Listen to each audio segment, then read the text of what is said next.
You know how sometimes they talk about elite athletes will go into kind of a flow state?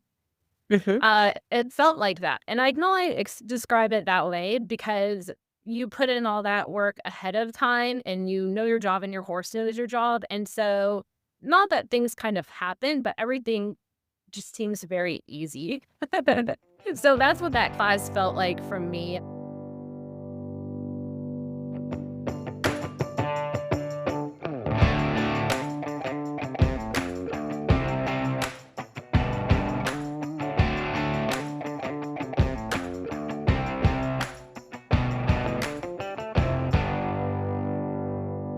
Welcome to Elevate Your Ride, the podcast dedicated to elevating your performance in the saddle. I'm Ellie, your personal trainer. And I'm Lauren, your mindset coach. Today on the podcast, we are bringing on AQHA amateur exhibitor Heidi Marhofer. Heidi competed at the 2025 AQHA World Show with her horse, Real Southern Asset, and came home champions in the Level 2 Amateur Hunter Under Saddle and bronze champions in the Level 3 Amateur Hunter Under Saddle. Heidi, first of all, congratulations on such a successful world show. Can you take us through the process of setting your goals for 2025, what they were? Was winning a world title even on your mind in the beginning of the year? Like what did your year look like? Yes, thanks so much for asking because I did feel like it took a full year for us to turn the end of this year into such a success. But my horse was newer to me, and we purchased him last year in November with a specific goal in mind for me to find a horse that I could build my riding skills with and develop some confidence with and kind of have fun with. To be honest, that's why we're all here to have fun with our horses and, of course, to do well, but it had been a little while since I had a horse that I could accomplish all of those things with. We didn't necessarily set any specific goals other than to just have fun and have some success. So then how did you get from a year ago just being like, well, we'll see what happens, let's have fun, to then winning a world title? Yes, and we're very grateful, and I think anybody who shows you always put in all the work hoping that it turns out with a happy ending, and I wanna say I'm very lucky that it did, and luck is, of course, part of it and factors into a few of the aspects, but I also did a lot of work on myself, and my trainers put a lot in of work into me to get to that point. What do you think you needed to change the most about yourself to be able to elevate to the level 3 and level 2 champion titles? I love this question because I have about 100 bullet points on my list. Perfect. Yeah, Let's thank go you through for all of one. them. The more detailed you can be, the better. Oh, man, yes. So everything from, like, a physical aspect to a psychological aspect. And so I think physically when I got this horse, like I said, it had been some time since I had a horse that I could really learn on and show with. And to back up even further, I come from a background of riding saddle seat horses. Oh, Anybody who knows interesting. about saddle seat horses know that your body essentially is almost doing the opposite of what it is Yeah. doing when you ride stock horses. And I had done that for such a long time, and it becomes so ingrained in you by habits. It's taken a long time to overcome that.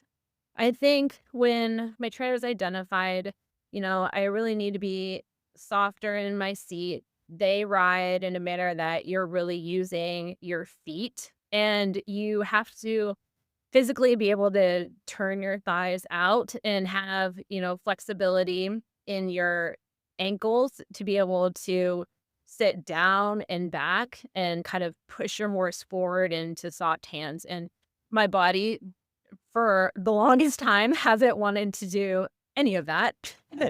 Yeah. So, and this is the part where I think it can really be beneficial to have a workout that is specifically guided to your riding goals because I've been in the gym since I've been 14 years old doing all kinds of different workouts, but none of it really translated to what I needed to accomplish in the saddle until I was able to work with a fitness trainer and physical therapist, just as somebody who had that knowledge of kind of what muscles you needed to access in order to make those changes that were so ingrained in my body.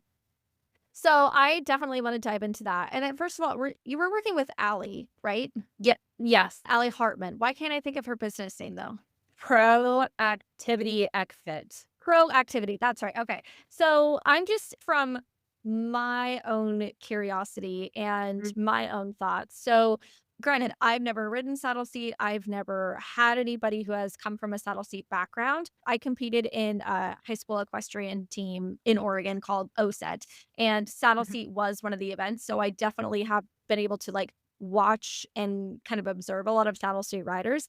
And to me, they ride much more closed-legged. So like you said, like more internal rotation of the hips, so more inner Yeah. thigh engagement. And they use a lot more quads than glute and hamstring engagement, like especially when you're posting in that trot. Like if you watch the saddle street striders, they're much more staying back with their body and coming up and down. And that is a more of a quad movement versus us in the stock breeds. We typically use more of a hip hinge, like a glute focused movement. So I'm curious, did she have you work more on your glute strength? What specific exercises, what muscles did she have you strengthen to transition from saddle seat to quarter horse stock breed riding?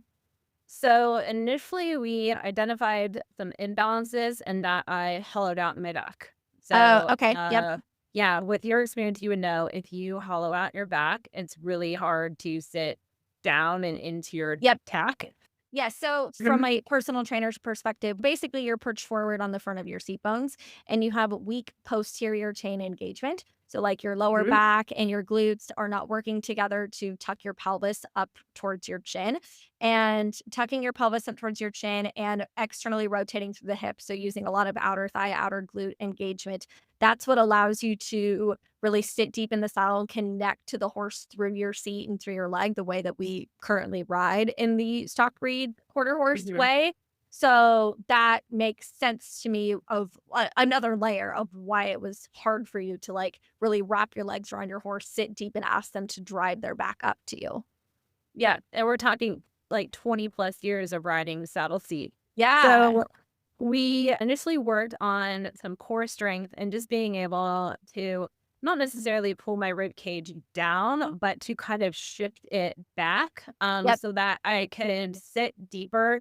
And then we also worked on some kind of like fine control, motor control within my hips so that I could externally rotate to put Mhm. my feet on the horse, which is very different than riding saddle seat.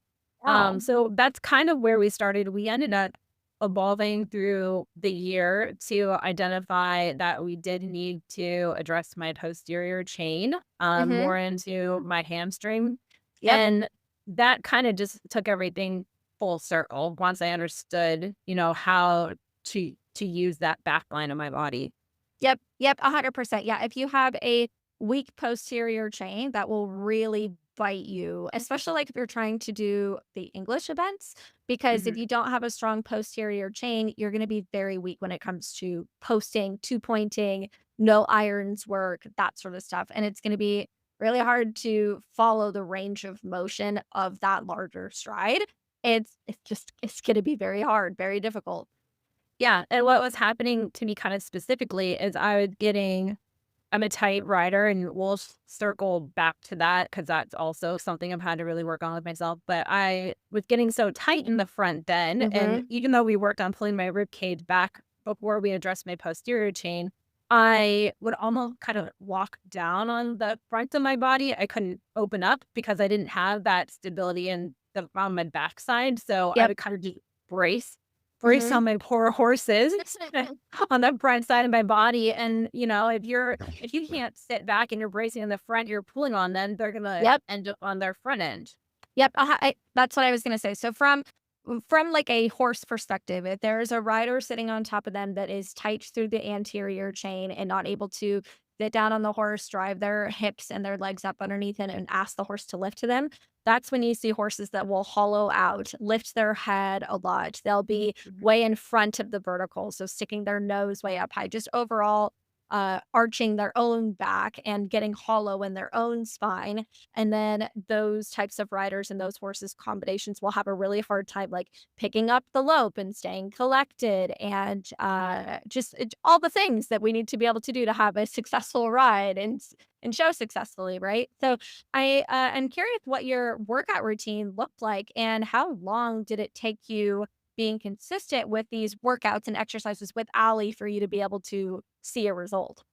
Once I was analyzed and we identified a few things, I went into a program that had an A and B plan. So, and in my particular case, I have a regular workout that I enjoy. So I communicated that I have room in my routine for an extra 15, 20 minutes. So she had me do that set of correctives A and B on alternating days, and I would do them before my workout. That way I Awesome. could kind of like have it all activated and I wasn't throwing myself out of balance during my regular workout. Yep. And then it kind of builds those skills in your nervous system so you can find those muscles when you need them when you ride. Yep. And so my lack of success initially was never due to any lack of effort or commitment because I buckled down on those exercises and did them like it was my job. So I saw results very quickly. It Love it. was just it took several evolution in my program. Like we'd be like, okay, you have this down now. We're gonna move on to this next set of exercises. And it took the consistency to multiple programs for the whole picture to feel like it came together and was able to be balanced so I can find those like muscles and not stability when I needed them. Mhm. And Mhm. what I love about this is that you're proof that if you put the time in consistently, it does pay off. But you put the effort in every single day. You sought out the right professionals, both with the horse and with your fitness.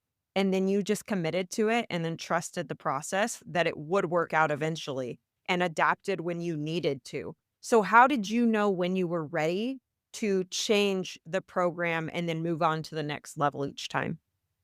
So I love that question because I think that was one of the coolest things about working with somebody who has an equestrian background and that knowledge is we would change my program and I would spend 2 weeks with it and I would go ride and I could instantly get feedback of the different places in my body that I had access to. So working with somebody who has that background and being able to communicate, okay, this is working, this isn't working, and make changes as you go, you can create momentum and make those changes so much faster. Mhm. Yeah. Because Mhm. you go work out, you ride, and you're like, "Oh, okay, I feel this is different." And then you go work out again and you ride, you're like, "Oh, okay, I'm even stronger here now." And then you can be like, "Okay, well, I still feel like a little bit closed up in my shoulders." You can go to the trainer and say, what do you have? Or can you watch this video and how can we tweak this?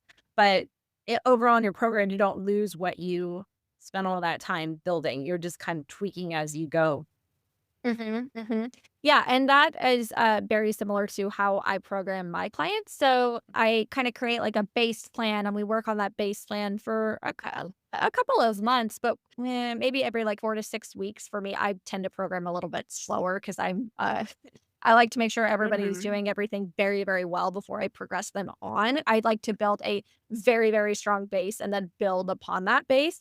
And Mhm. so that sounds like a similar timeline to like how I normally program my workouts. So that's cool that Ali and I are kind of on the same page there.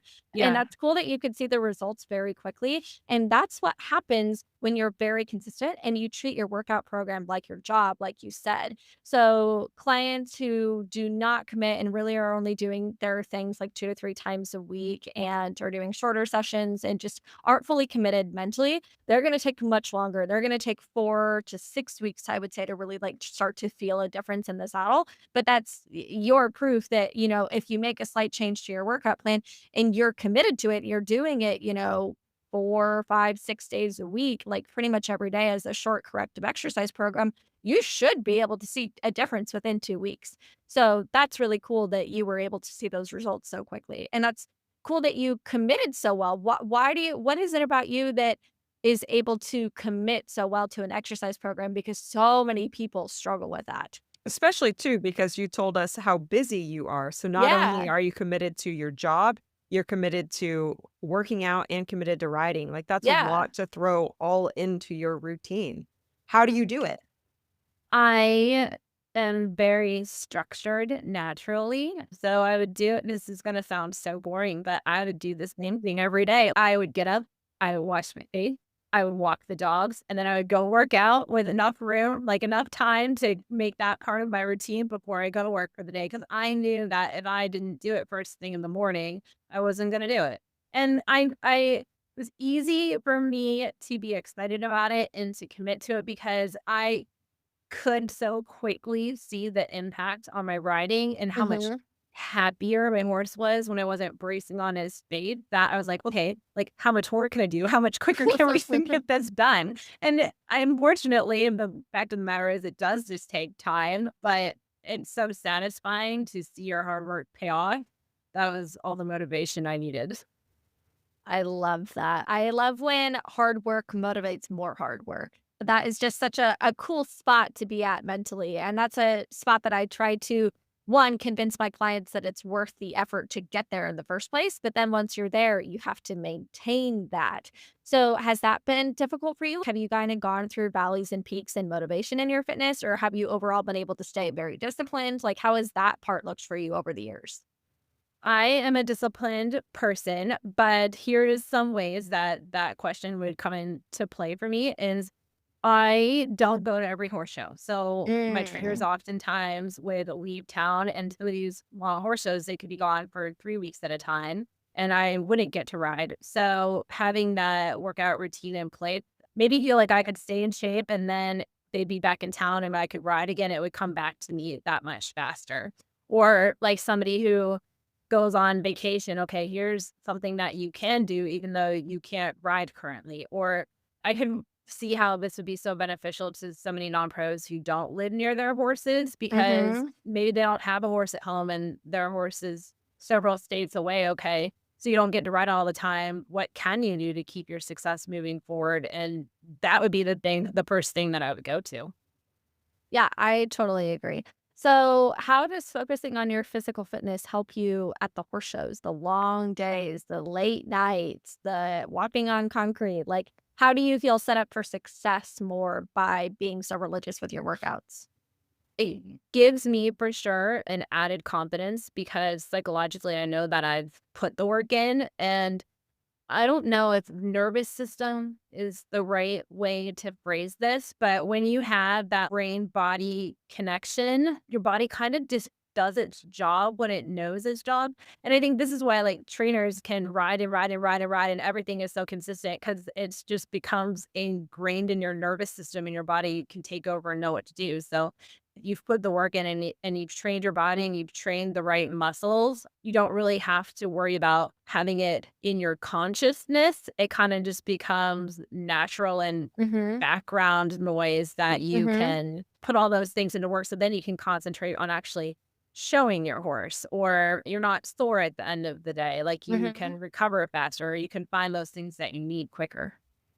Yeah, I 100% agree, and I feel the same, and that's a concept that I try to teach my clients when they're working out is so riding horses requires you to multitask, and the human brain is not very talented at multitasking. So when you're riding, not only do you have to focus on your body, you have to focus on your horse's body, and then you have to focus on where you're going, and if you're riding in traffic, like, there's so many different elements that I try to teach my clients to almost become blank in their mind when they're exercising.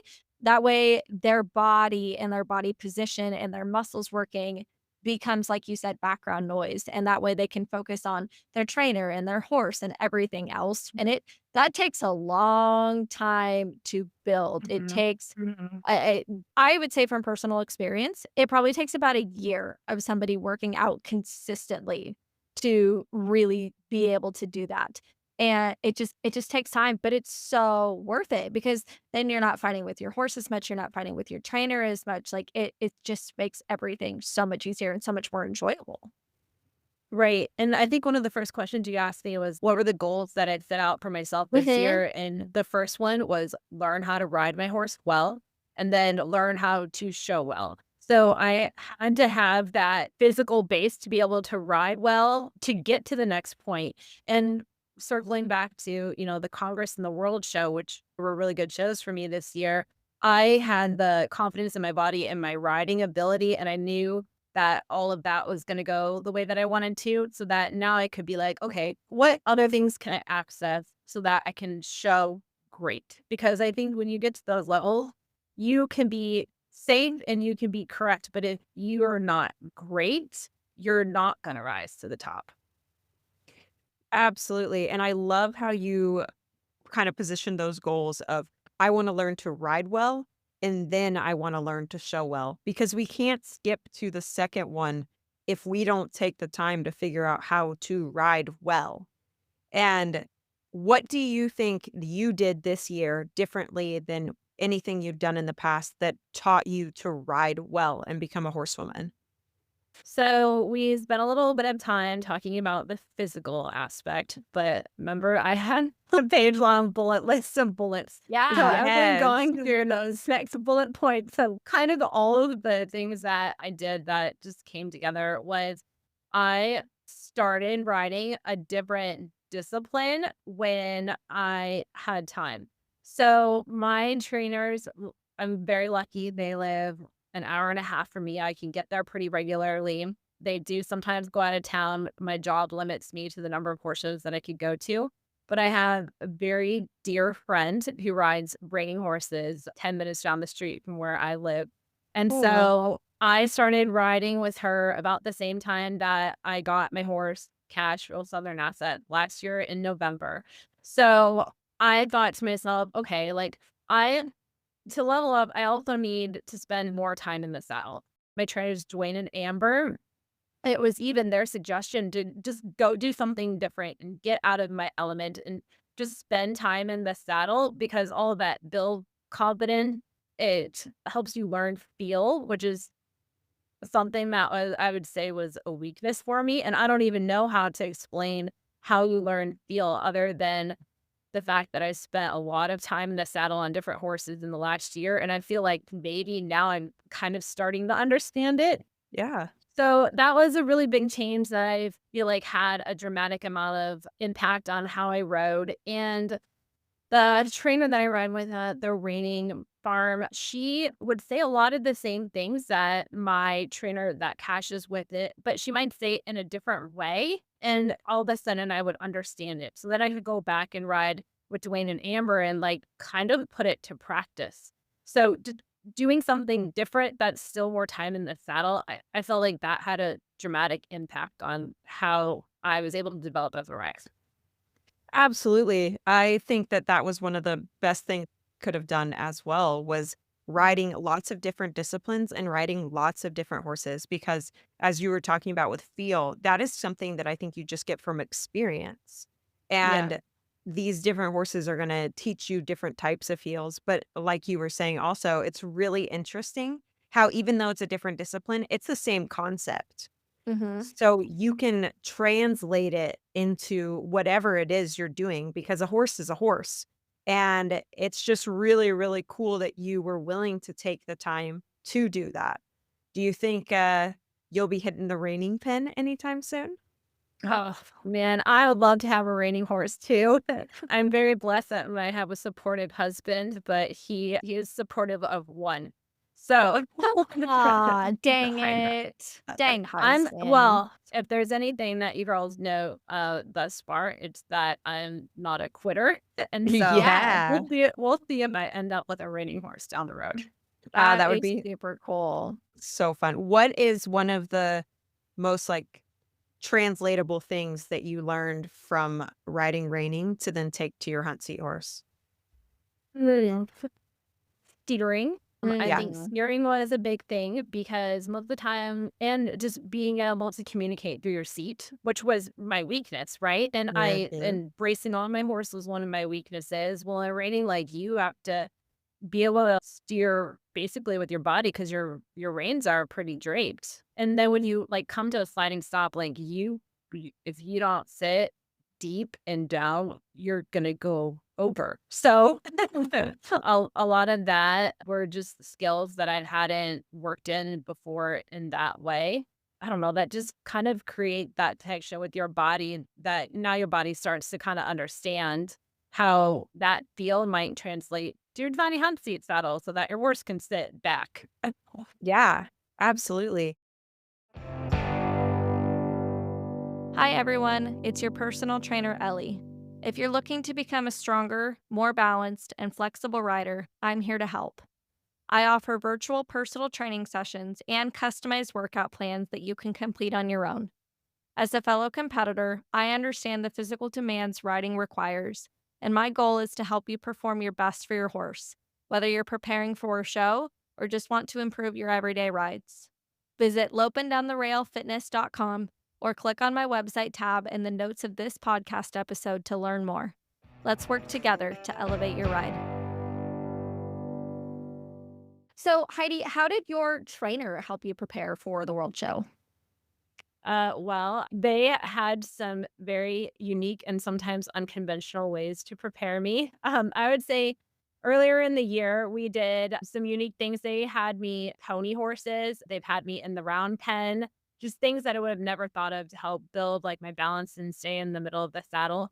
And then we started doing a lot of standing up in my stirrups. One of the things we identified is I would do a lot of leaning or twisting, and obviously that carried over into the way my horse moved. So Dwayne would have me stand up in my stirrups at a trot, at a canter pretty often, pretty repeatedly, but that would really help me to kind of even out my weight on both sides and just be able to then, when I would go from standing to sit, wrap my legs, my feet around the horse.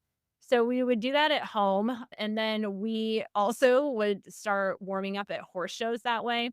For example, one of my first rides at the horse shows, like maybe the day before I would start preparing to show, we would spend a lot of time doing up downs in my stirrups.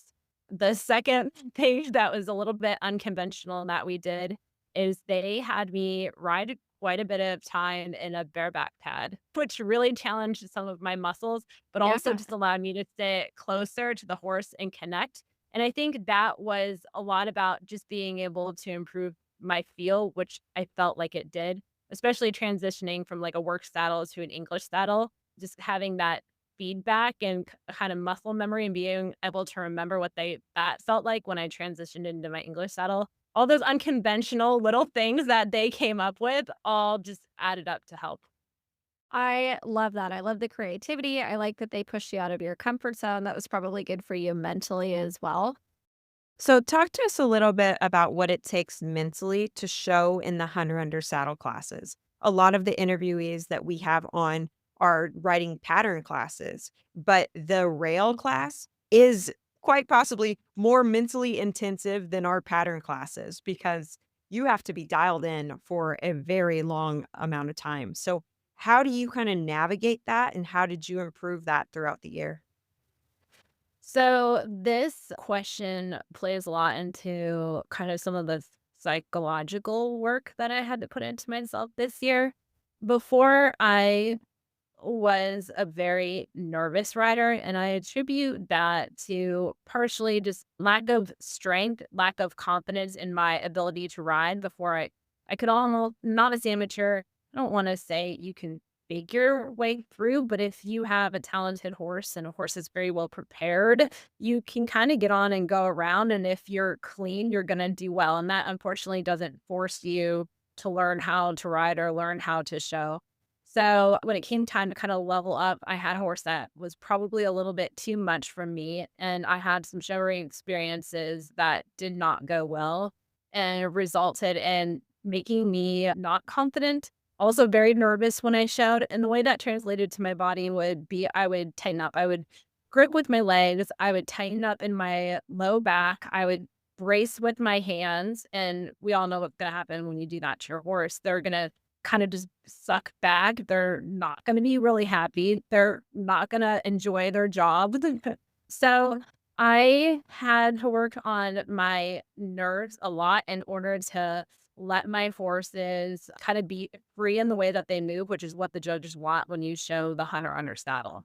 And this is almost like a little bit of a vulnerable thing to share, but I've done some therapy work on myself in the past, and I had a discussion with my therapist about my physical reaction to kind of the showings environment. And at that point, I had put in a lot of the work physically, and I felt more confident in my riding ability. And I knew it wasn't my horse that was making me like nervous or brace up. I knew it was just kind of a block in my, I don't know, it was like a psychological block. So the therapist that I've worked with, she actually recommended something called EDMR therapy, which in her case, she uses these vibrating paddles. And through the therapy process, it helps you to process and reframe like traumatic experiences or experiences that give you a strong emotional response. So I went through a few sessions of that with her, and that it was obviously very vulnerable, but going through that kind of helps me to, I guess, process some of the bad experiences that I had and allowed me to relax into my body and ride the way that I show, the way that I had practiced at home.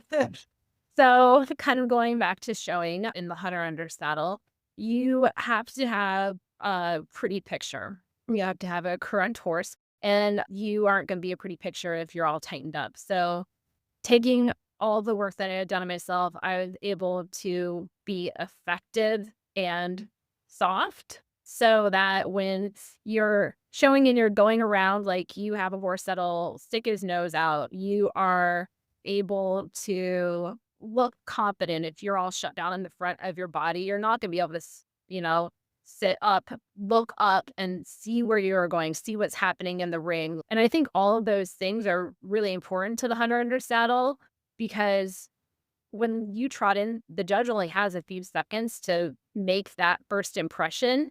And that's going to play into the judging. Unfortunately, that first impression has a lot to do with who they're watching, I think, the rest of the class. Mhm. Absolutely. So when you trotted down the middle of the arena at the World Show, what were you thinking and what were you trying to convey to the judges? Well, what I was thinking is that I knew that me and my horse felt really good in that show. I knew that we had both put in the work, and I knew that at that point we knew how to be safe and that we were already going to be safe. But I had to think to myself, I had a horse that I can push and I can show and I can be confident at showing, and he's going to be good for me. So I wanted to be great and spectacular, so that is what I went for. Yeah. And when you say push your horse, can you explain Mhm. that for us from the outside looking in, what that would look like to the judges and then what it felt like to you as an exhibitor to know that you were pushing him? I think to the judges, it would look like a horse that is reaching for the bit, is kind of round over his back, and is pushing from behind into a longer stride. Beautifully said. Yeah, Beautifully I like that. described. Mhm. And then so what are you trying to feel as a writer when you're getting that out of him? I like to have a feeling where my horse is kind of on my fingertips a little bit. Mhm. I'd have a really light contact with his mouth, but usually before I go into the ring, I'll prepare in a way that he's so responsive so I can kind of rate back with my fingers and with my feet if I need to. But when I want him to push forward and I want him to trot big and I want to be spectacular, I know that he still feels my little fingers on the reins, but I'm not pushing him, but this type of work, am now able to feel my feet on the sides of his belly. And then I can determine like with what intensity that I'm, using my feet. Can you take us through your wedding ride? Sure. I think a lot of it started in the warm up when I those goals for myself this year to learn how to ride really well and then to learn how to show really well, it was important to me to know how to warm up my own horse. In my years of showing, kind of what I've observed is a lot of amateurs will get on at the last minute or they don't really know their horse very well. And I wanted to know my horse really well. So that way, if my trainer was busy preparing other people or if I kind of had to be in a position to get myself ready, I knew what to do. So in the warm up ring, I focused on keeping him happy, but I would circle around and kind of just get his attention. And then I would go from a sitting trot to more of a working trot. And then maybe I would circle the other way. So if he kind of didn't know what to expect, just to make sure he was right with me for all of those steps. And then I would just walk for a few seconds and then I would test it the other way. And my purpose in that was just to make sure that he was very soft, but also attentive to me, waiting on me, but then would also kind of be like, okay, let's go into the next gear. So we prepared very well going down into the show pen where the level 2 shows. My trainer had told me, make sure that you get seen, be bold, but also when you go down that ramp before you trot in, sit back, wait, make sure, you rate yourself and you're not rushing. So that way, when you get several steps into the show pen, you can start trotting off at a pretty trot. Your horse is balanced and underneath of himself rather than on his forehead. So you trot in, you go the direction that the steward guides you. And then when you're standing there on the wall waiting for the others to trot in, I knew that would be when kind of my nerves would creep in. Yeah, that's when your, So like, heart rate goes up, you're, like, panicking, you're like, "Oh my god, I'm in here." yes, and no matter how much you prepare, I think everybody would have to go through that here and then, especially in that kind of venue, especially knowing, okay, now the pressure's on, you worked so hard all year, don't blow it.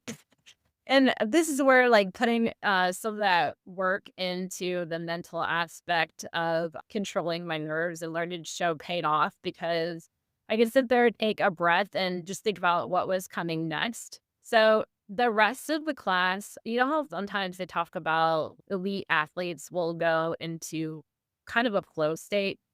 Mhm. It felt like that, and I can only describe it that way because you put in all that work ahead of time, and you know your job, and your horse knows your job, and so not that things kind of happen, but everything just seems very easy. So that's what that class felt like for me. I was really excited and proud of myself for being able to work the ring when you show the higher under saddle. I think it's really important to be seen without running over the judges. And so that doesn't mean hugging the inside. It means planning your path of motion around the ring and kind of knowing what track you're gonna take so that you can not get stuck in a pack. And that just comes with experience. And that's one of the things that we worked in over the year was, okay, how now that I can ride, now that I have control of my nerves, how can I navigate the pen to better present my horse? So because I could now ride and now so now have my nerves, I spent most of the time of that winning run just making sure that I put my horse in a position where he can look great. When you came into the lineup after you had done all of that work, could you feel yourself kind of breathe and think, okay, I did the best that I could? Or were you pretty nervous once they finally called you in? I don't know if it was either. I think really the feelings that I had were I was very grateful that I had the ride that I did, and I was also just very proud of myself, and I knew that my trainers would be very proud of me. I think, like, even more important than the trophies and the ribbons are just being able to finish your ride and have that kind of feeling.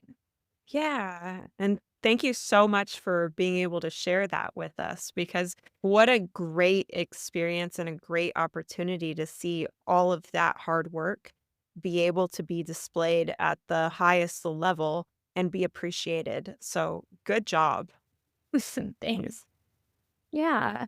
You had mentioned to me earlier before we started recording that this was an Yeah. emotional win for you. Can you dive into that a little bit more?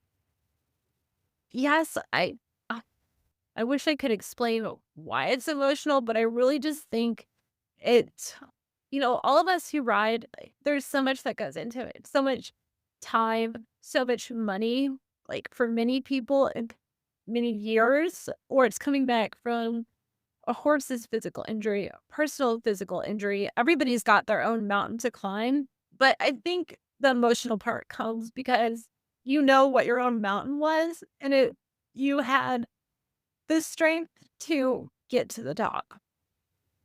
That was so beautiful.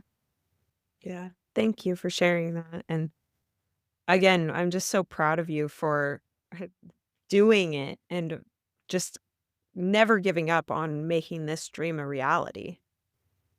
Yeah, Well, and I attribute that to success too. Like a lot of people change trainers or they give up on their horse or they quit. And I think a big part of the path to success is doing the thing and doing it many times over and over. Yeah, yeah, not giving up. absolutely. So how long have you been in the hunter under saddle realm? When did you make that switch from the saddle seat?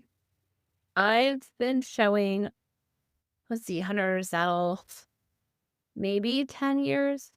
I showed saddle seat all through my youth. I showed saddle seat through college. And then when I started working, riding took a back seat, like it does for many of us. And my Right. parents said, okay, you can pay for your own hobby now. And Dang. it Dang. took a little yeah, it took a little while to get to the point where I could. And then shortly after meeting my husband and getting married, we moved to Texas. That's, I think, probably when I got real serious about the hunter under saddle. And that was about 10 years ago. Why the Hunter Under Saddle? What drew you to that event specifically? I loved the way that the horses move. Mm, They, very, especially when yeah. you find it a good hunter under saddle horse, they're just so free. And especially the ones that are move with like impulsion and are big behind. I just love the way they look. I totally agree. I would much rather show the Hunter Under Saddle than the Pleasure any day of the week. Like, I actually enjoy showing the Hunter on a fun horse that it has a free flowing trot and just feels good in your hands and good in your feet.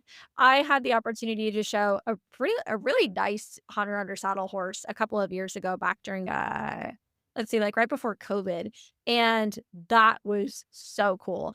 I'm not an English person.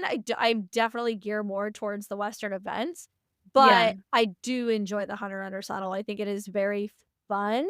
And not that it is less stressful than the other events, but I almost feel like it is. I do feel like it can be a lot of fun to show a really good one. I do agree with the less stressful. I don't have to memorize the pattern. Yeah, I'm like it is very much less technical, Yeah, which that part I enjoy. yeah, it's just way more free flowing. But it takes a Mhm. lot it's not that it's, less hard work, Yeah, it's it's definitely just easier. no, it's not easier, it's just different, it just is. Yeah. I So, admire the people who can ride change modes to different classes. ugh, And I it's think tough. that's incredible. So, do you have any plans to show the EC, or are you just a hunter under saddle girl? Oh man. So when I rode saddle seat, I did a lot of eck. And I'm not ready to go back to that yet. Fair, fair. Yeah. I get it. What would you say the main differences are between saddle seat and, hunt seat or hunter under saddle, just the overall stock horse breeds? Oh man, I can tell you the one thing that was real hard for me is going from the trot to the lope. The saddle Mm, seat horses don't do that. yeah. Never. That doesn't happen. So being able to like just shift that gear, but still maintain forward motion in your transition from the trot to the canter, that was real tough. I think I don't want to say we built in like a button on my horse, but that was definitely something that I have a method for it to get me to be able to do what I needed to do to make that transition. Mm-hmm. And then the second thing would be those horses, they don't really walk. Like they don't flat but walk. Like most of the time you're being judged, you are trotting a very big trot and you're kind of carrying like it's primarily judged on your trot. And like manners don't really matter. Yeah, they're crazy. Yeah. Yeah. Manners matter when you show AQHA. They sure You gotta immediate. walk. You also have to walk. You do have to walk. Yes, yes. And I mean, it's literally in the AQHA rule book that like you will be penalized if your horse is not obedient. Yeah. So that part of there's some fine tuning there that was about as much fine tuning as I wanted to do. I didn't want to go back to that. Why did you make the switch originally? My open double seat horses were retired, and I ran into a friend who I used to ride double seat with, and she had married a quarter horse trainer. And she was like, how about you buy this horse? And I was like, okay, I'll buy that horse. And it Oh my God. happened to be like 100 saddle at QHA and inconsistent, unpredictable, and that's what I stuck with since. Yeah, just like your workouts and everything, you stick to it, and I love it. Founder Ender is where we are. I love that. Do you do any of the futurity events, or do you prefer the amateur classes? So the amateur is where I ended up because of my horse, and it's where I needed to be to work on those skills. In the future, I would love to go back to having a futurity horse. I don't know if I'm ready for one yet, or maybe it would have to be the right one. But I would say is looking to my future goals, now that I've kind of figured out how to ride well and how to show well, is just be consistent enough that I can have success with a younger horse. And that would be, yeah, a fish herding horse is definitely something that I'd like to do down the line. Hey, Elevate Your Ride fans. Are you loving our show and looking for a way to show your support? Check out our line of Elevate Your Ride merchandise. From stylish t-shirts to cozy hoodies to journals and hats, we have everything you need to represent your favorite podcast. Ready to gear up? Click on the Buy Our Merchandise Here link in the podcast notes, or head on over to our website, elevateyourride.co, and click on the Store tab. Thank you for your support. Make sure to like, follow, and share our platform with your friends. Hey everyone, thanks so much for tuning in to Elevate Your Ride. We're so excited to continue helping you elevate your performance in the saddle. To keep bringing you quality content and information, we're asking you to help us. Tell your friends about us on our podcast, like and share a meaningful quote you saw on our social media, write us a review on Spotify or Facebook. You can also join our Facebook group and ask all your health and fitness questions, or maybe post a success story to motivate another amateur. Your engagement really helps us support and encourage the equestrian community. We're also inviting sponsors and supporters to help us build our show. As a sponsor, starting at just $150, you'll receive marketing on our podcast, website, and growing social media platforms for your business. It's the perfect way to connect with the equestrian community and showcase your brand to our dedicated listeners. And for our supporters, your $50 contribution gets you a shout out on our social media and website. Every bit of support really helps fuel the show and helps us inspire and motivate equestrians. So, if you're interested in learning more about that, you can scroll down to the show notes of this episode and look for the Become a Supporter or Become a Sponsor links and click on those to get some more information. Thank you for listening. We can't wait to continue expanding our platform and helping you elevate your ride. So, what is next for you for 2026 now that we are almost at the end of 2025? Yes, so I'm still planning on riding some reining horses. Good. Love it. I'll be showing Cash a little bit later this spring. We'll start back up, and it's tough to identify your goals because winning a globe was not one of the goals that I set out for myself in 2025.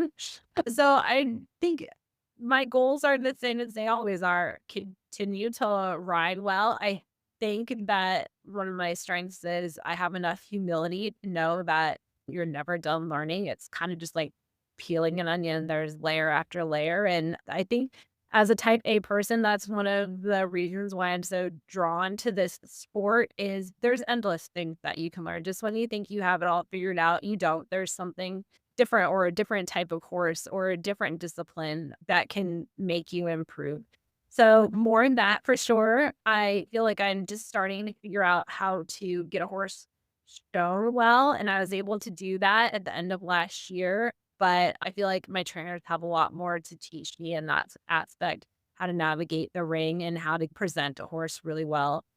And I feel like now that I have the other pieces in place, I can kind of start to delve into that more, which is what you need to show as an amateur on that. Mhm.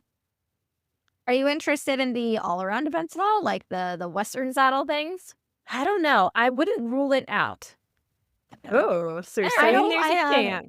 Yeah, I hope I have a long runway, and that would present a lot of opportunity for growth. And so for that reason, I am not going to rule it out. I love her overall positive, happy, go-getter mindset. I love that.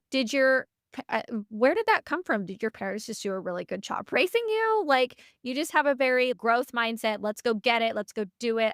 I love that. Well, thank you. I do feel like I was well raised, but let's face it, the reason why we do this is because it brings us joy and Mhm. happiness. And and I don't know. I'm very appreciative to have it available to me. I don't take it for granted. And I feel like there's always something positive to take from any situation, whether it's, oh, I wouldn't do that next time, but now I know better and learned. Or, maybe I would make a different decision, or I didn't even realize that this opportunity was in front of me. All of those things just add to your journey, and it's the journey that's the fun part. Do you Yeah, I think love you that. do you think you appreciate it more because you had to work so hard and so long for it? Definitely. Absolutely. I love that. So for anybody listening to this that's like just starting out or is just now starting to get to that higher level, it takes time. You And usually it's don't worth go it. Yeah, you usually don't go to your first world show, your first year showing and come home with the trophy. Like it takes a lot of time, a lot of And there's effort, always more to learn. and there's always more to learn. You're never done. So that's really cool. So you have been listening to our podcast for a very long time. You were one of the first people that showed a lot of interest in it and kind of gave us like, okay, like I really like this. Can you guys do this? So what are some of the things that have stuck out with you or a piece of advice that you took home or made a difference in your riding? Yes, all of it. So I do listen to every single episode. I love Like, it. remember my morning routine that I do every single morning when I watch my news? Every morning, Monday morning, I'm listening to your podcast. Aw, thank Aw, you. I love Yeah, it. but one of your initial episodes, it was like rider warm up with like Mhm, certain mounted activations. mhm. And I think I even messaged you and asked about Yep. like new goals. And some of those, I have certain episodes of the podcast bookmarked that I come back to, and because I Oh, don't want to forget them. And there's so many little like gold nuggets in many of the episodes. I'm like, I can't forget that I have to bookmark it. And so on I my love drive to the it. barn, I will put one on. And then there's so many, like, some of the book reviews, like The Supple Leopard, like, Mhm, sometimes you'll just say something that, made me makes me think of something a different way, or mhm, the episode that Lauren talked a lot about walking, like, that's mhm. something that I've used to help Yeah. control my nervous system at shows. I if I feel nervous, I will slow down my walk, or I'll be like, "Okay, am I, like, leaning forward in my walk? Maybe let me fix my body so that I'm not leaning forward in the saddle. Because how you walk is a lot how you're gonna ride. Yeah. Yeah, 100%. So There's a true. lot of Yeah. gems. Well, thank you. We appreciate that. Mhm. We love it. So, what is one piece of advice that you have for somebody listening to this episode right now? I think my biggest piece of advice is for the longest time, I didn't think that I rode well enough, so it prevented me from riding and showing, and I think that that kept me stuck for a long time. It took, a little bit of grit to fake that confidence and just get out there and do it. By getting out there and doing it and just riding as much as I could, that in turn built confidence and allowed me to gain traction. So I think like the biggest takeaway would be like not not to wait. There's never going to be a day when you're perfect. If you need to just get out there and work on it because that's going to give you the feedback that you need if you're open to it and humble enough to receive it in order to move forward. Nobody shows up on day one and is perfect, but that's part of the journey is getting out there, doing it, taking that feedback, and then making those adjustments to move forward. That's great advice. I think that a lot of people will be able to listen to this and say, okay, yeah, I can relate to that. And it's really nice to know that there's light at the end of the tunnel. Yeah, it's hard and you can get stuck for a really long time, but if you don't quit, you'll make it out. Exactly. Very well said. Yeah, I think that's the biggest thing is people quit. They quit too early, and sometimes maybe they're quitting for good reasons, but at the end of the day, you're still quitting and, not quitting and not giving up and digging in when it gets hard, digging your heels in, a stubborn horse goes, right? Mhm. How you see things through. 100%. Is there anything else that you feel like we missed or feel like we should touch on? Um, well, I would say, like, we talked a lot about my workouts, but one of the things that I would do when I got closer to a horse show is I would kind of change the ratio of mobility to strength training in my workout to be a Mhm. little bit more on the mobility side because I would already have that strength in place and I was so consistent with it that it wasn't going to go anywhere. I was going to be able to find it. But when I would get to a horse show, I would need more of that mobility to work to be able to stay soft in my aids and in my body. And also Mhm. just so that I wouldn't tighten up in the saddle. So the last few horse shows that we went to, that's a conscious shift that I made when it got closer to showtime was shifting that ratio from the amount of strength training more towards mobility, just so that I was able to be not tight in my body. Lauren, we kinda done pretty much the same thing, like, when you've Yeah. been preparing for a big show. Can you also talk about how that has been helpful for you? Because that is something that I do very often with my clients, especially if they're going to the big championship shows, like, the week or 2 before, like, no more lifting weights, just focusing on yoga, mobility, making you feel good before you go. Yeah, I know that for me, when I go to a horse show, there a lot of times there's obviously the different bed. There's for me, I would drive to all my shows, so I'm gonna be in the truck for 12 hours, right? So I get very stiff. And so by being able to go into it with that mobility at the front and center, I feel like it compensates and kind of like prepares me for these long travel days, long show days, uncomfortable situations of being able to still be able to be loose and prepared for my horse. Because even though we are trying to look like we are not moving up there, there is so much movement and mobility that needs to happen to look like you're doing nothing. And so being able to spend a lot of time focusing on that has really made a difference for me. I've thought. Yeah, do you do any sort of a routine while you're at the horse shows, Heidi? Well, shorten my workouts just to activate the things that I know aren't going to want to participate. So I will truncate it just to make sure that I have like stability in my rib cage feels symmetrical, like I'm not twisting or I'm not collapsing on one side. And Mhm. then you just have these like kind of stubborn muscles underneath. What is the muscle that's underneath your shoulder that pulls your traps down?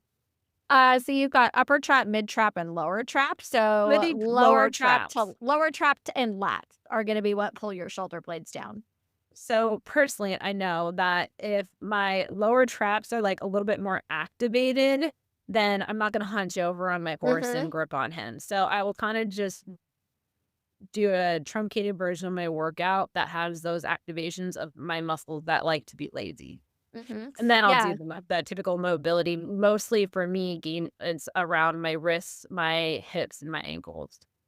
Yeah, so for anybody who's listening to this and we're talking about like those back muscles. So I know that fitness and muscles seems like really crazy and wild and like it's this like foreign concept in this foreign language.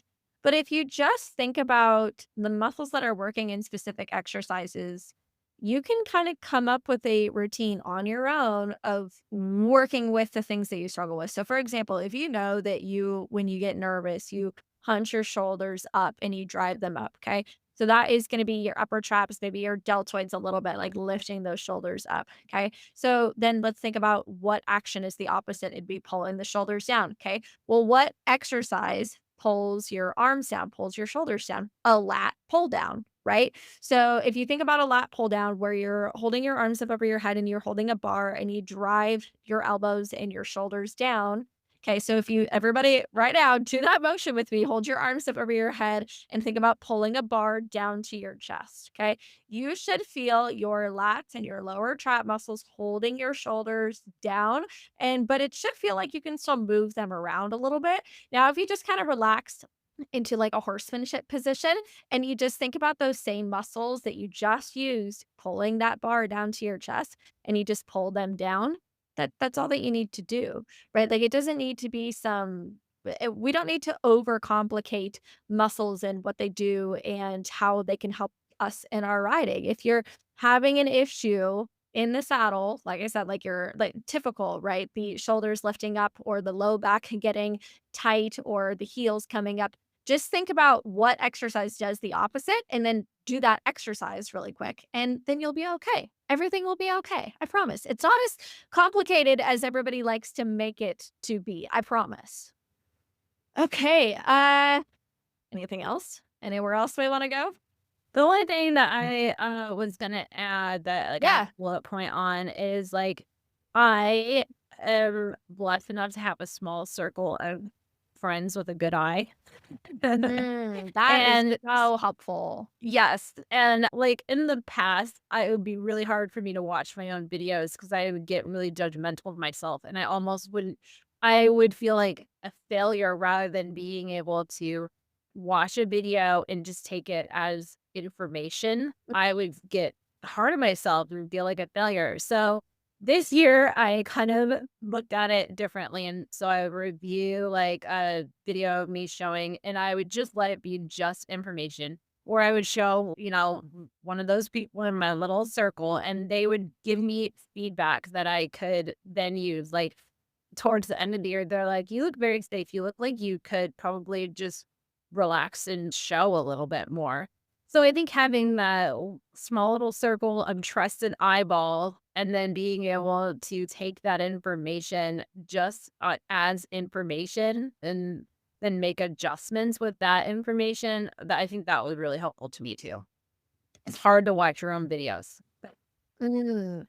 It is because then you can watch it from a third person and be like, "Ooh, I don't like this. Ooh, I don't like that." Lauren, do you have any tips for somebody, like, from the watching their own videos and they're kind of critiquing themselves too much, like, what they should do or could do? Well, I really like how you have the small circle of people that you trust that can view it because it is really easy to look at ourselves and pick it all apart. I mean, think about it, even just pictures that we take of ourselves, and we are our own worst critics. One of the things that I always tried to do is when we are watching our videos is to pick out the things that we really liked and try to bring that to the forefront. And then if there is something that we didn't like, be able to look at it and try to say, "Okay, well, how can it be better? And can it be better? And then what can I do either in the gym or in the training with my horse trainer or when I go to ride next? What can I do to start chipping away at this to make a difference?" And if nothing is going to change it, then I need to learn to accept it and say, "Okay, yeah, that's just where we are, and that's okay." But I think the biggest thing is picking out the points that you did like in your ride, and then having that small group of friends that you trust that you can come to and say, "Man, I really didn't like this," or "Man, I really didn't like this." And then you guys working together to figure out how to make it better. One Yeah. specific example I can give that was a game changer for me in doing this and watching those videos is I was sent a video that was kind of from the stands rather than the center of the arena, and I could see going down that long wall that I was pulling my horses. I was using my inside rein, and I was throwing my horse, on an inside shoulder, and I could see those people that I really, admire, like, further down the rail behind me, and they had their horse's head loping, and they were using their outside rein, and I saw that, and I was like, "Okay, I think I'm using my outside rein, but I'm really not using it at all." And I could be like, "Okay, well, this is where my horse's neck needs to be in relation to his shoulder," and then I would go out, ride, and test that and be like, "Okay, now I found my outside rein." But sometimes it feels one way, but it's not actually that way, and being able to see those videos from different angles can really help point that out to you. Yeah, that's great, and that's great that you noticed that and took the time to say, "Okay, what are the ones that I am aspiring to be like doing?" And, "Oh, man, there is a difference," or there isn't a Mhm. difference. Mhm. Mhm. Mhm.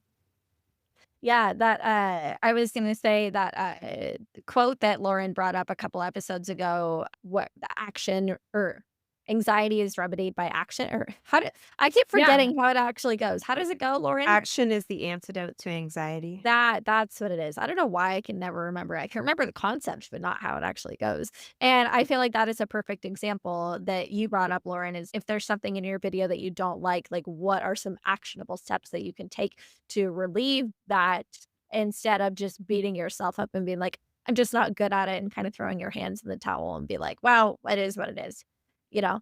So I think that that was good advice. Thank you for listening to Elevate Your Ride. Find us on Instagram and Facebook, all linked in the podcast notes. We'll see you next time.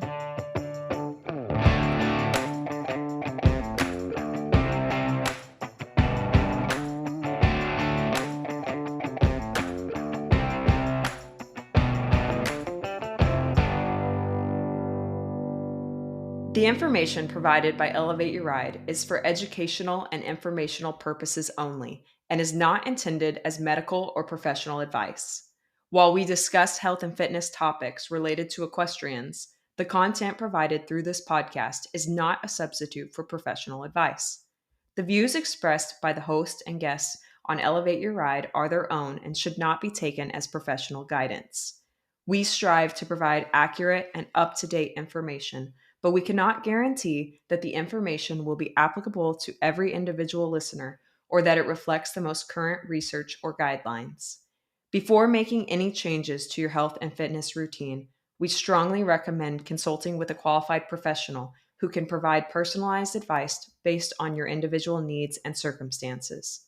Elevate Your Ride and its creators will not be liable for any direct, indirect, consequential, special, exemplary, or other damages arising from the use of information on this podcast. Thank you for listening to Elevate Your Ride. We are committed to providing high quality content and appreciate your trust in us as a source of information for your health and fitness journey.